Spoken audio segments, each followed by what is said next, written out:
Hi friends, welcome back to my new video. Today's video is going to about Simon Commission, Nehru Report, Jinnah's 14 points and Dandi March. Let's talk about Simon Commission, that what was it and what it was about. So let's start. In 1927, the British government appointed the Indian Statutory Commission, known popularly by its chairman Simon. Lord Irwin was the viceroy of India at the time. तो Britishers ने एक commission बनाई, Simon commission, sir Simon के नाम पे, ठीक है, जिसको इंडिया भेजा गया, ठीक है। लॉर्ड इरविन उस टाइम पे वाइसरॉय थे। The committee had to review the working of the dyarchy system introduced by Montagu Chelmsford reform of 1919 and to report to what extent a representative government can be introduced in India। तो इसको भेजा गया था Montagu Chelmsford reform में, जो dyarchy system introduce किया गया था कि वो किस तरह से काम कर रहा है, कि इंडिया को मतलब कि गवर्नमेंट इंडिया चला सकता है कि नहीं चला सकता है, तुमको ये जाके वहाँ पे चेक करना है और उसकी एक रिपोर्ट जो है वो हमें सबमिट करनी है। All the members of the commission were white, सारे मेंबर्स जो थे वो ब्रिटिशर्स थे।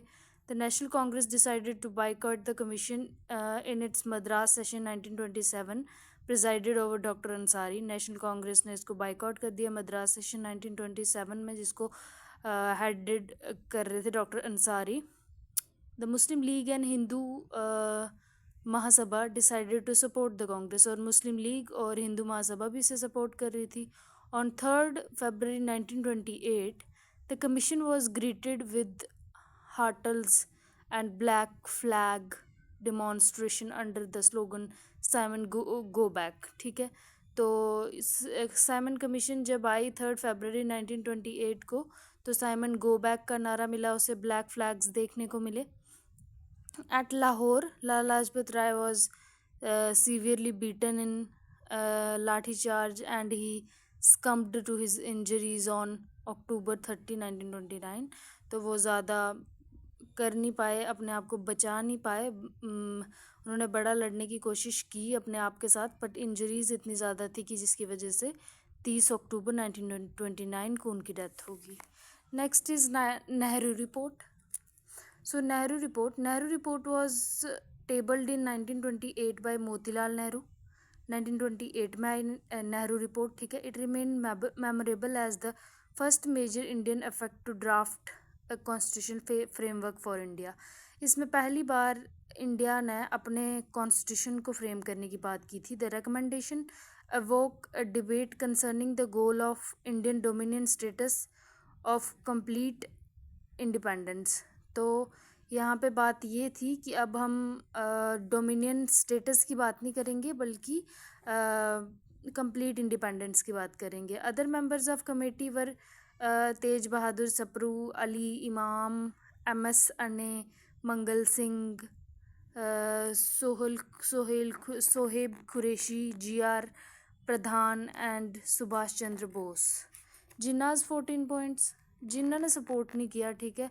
जिन्ना the leader of Muslim League did not accepted the Nehru report को उन्होंने एक्सेप्ट नहीं किया, and drew up a list of 14 demands which became famous as 14 points of Jinnah, जो फेमस हो गए 14 पॉइंट्स ऑफ जिन्ना के नाम से, ठीक है।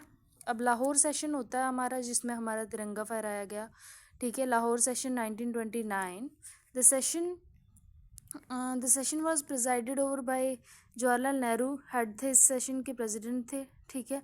This session passed a resolution of Purna Swaraj as its ultimate goal, कि हमारा पूर्ण स्वराज हमें चाहिए।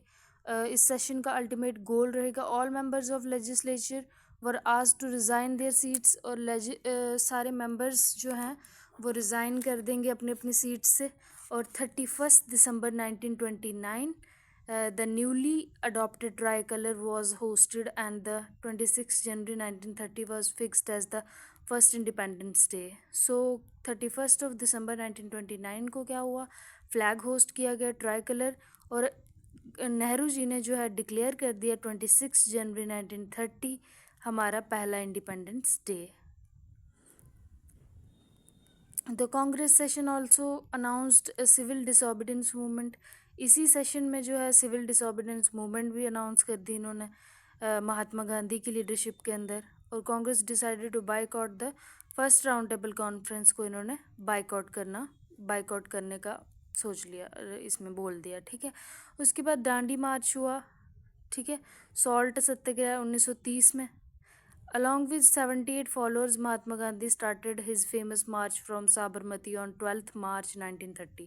तो गांधी जी ने 12th मार्च 1930 को 78 फॉलोअर्स के साथ ये मार्च स्टार्ट किया from small village Dandi to break the salt law, ठीक है, सॉल्ट लॉ को ब्रेक करने के लिए, ठीक है। ऑन रीचिंग द सी शोर ऑन 6 अप्रैल, क्योंकि इस पे भी टैक्स लगाया जाता था जो हमारा सॉल्ट था, इसलिए गांधी जी इस बात से, मतलब हर किसी को इस बात से ये था कि जो फ्री का सॉल्ट है उस पर भी हम क्यों कुछ पे करें।